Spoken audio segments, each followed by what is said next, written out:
So, hello. I wanted to make this a bit of a more interesting blog. I've just been for my walk of the day listening to my podcast, The Disruptive Entrepreneur. If you've not listened to him, it's definitely worth a listen. And this was all about how this is not a time for meditation, relaxing and taking a little 90-day holiday because you can't get out of your house. Obviously, this does appeal to me because it's not in my nature to just sit and do nothing, but he did make some really good points about this is time for us to do all these things we've never had time to do, and I have certainly been taking the opportunity to get out every morning and doing a quick run or a cycle, something like that.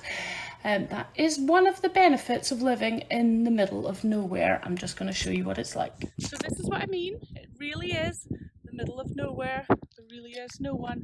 So I am very lucky, and I do know that because I would like to be in a high-rise town with 3 kids at this very moment, and it must be horrendous. So I do feel really lucky. Our broadband is terrible, but there are some advantages I have discovered. So I'm also very glad, obviously, that my son is off school because it meant that he cut those lovely roadsides today. It's quite handy. So my children don't appear to be doing very much academic work, but at least they're learning new skills, and Poppy made us a big chocolate cake today, so there are some advantages. They're not always that good, and it's really just because they can't be bothered to do any schoolwork that they're being so helpful. But I do appreciate it because I am not being a very good parent, and I do find that quite difficult, that I'm now not really being a very good parent and homeschooling my children, and the rest of the year I'm so flat out busy that I'm not really a great parent to them then either. But I'm once again hoping that they learn other things through this process. So I've been doing a lot this week. I've been back to the floor, I've been packing, I've been busy, I've been doing the virtual appointments that we've been advertising, which has been brilliant because I have been noticing all the bits of the system that are terrible and all the stuff that needs done, and writing it all down and trying to start to action some of those things.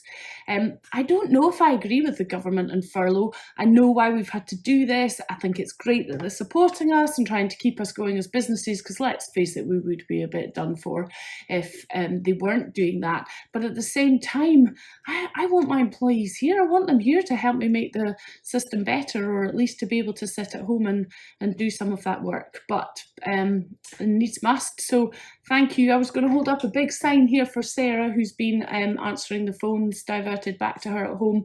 Anyone who's spoken to her, she is fab. So thank you, Sarah, for being a supersonic helper this week, and all the others who've been all the creative things.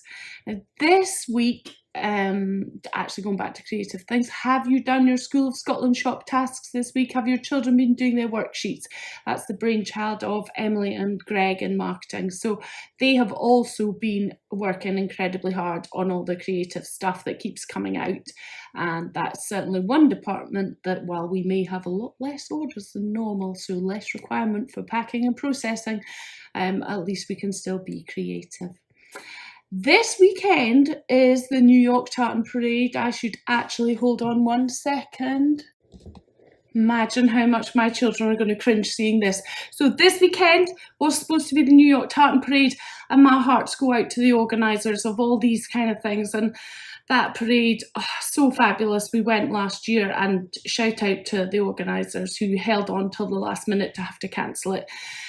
But there is going to be a virtual parade. So get your tartan on, get your flags out, video your parade and put it up onto their page, and they're going to stream them all together, and it's going to be really cool. And I'm going to be out on that road with my children and my poor husband probably, and we're going to do our little parade, bring our flag. So we're looking forward to doing that. They have a brilliant motto, actually, the organisers of the parade, or some of them, which is "you can sleep when you're dead." So they will still be partying, I believe, even if they're in isolation, still partying. So I'm loving that attitude.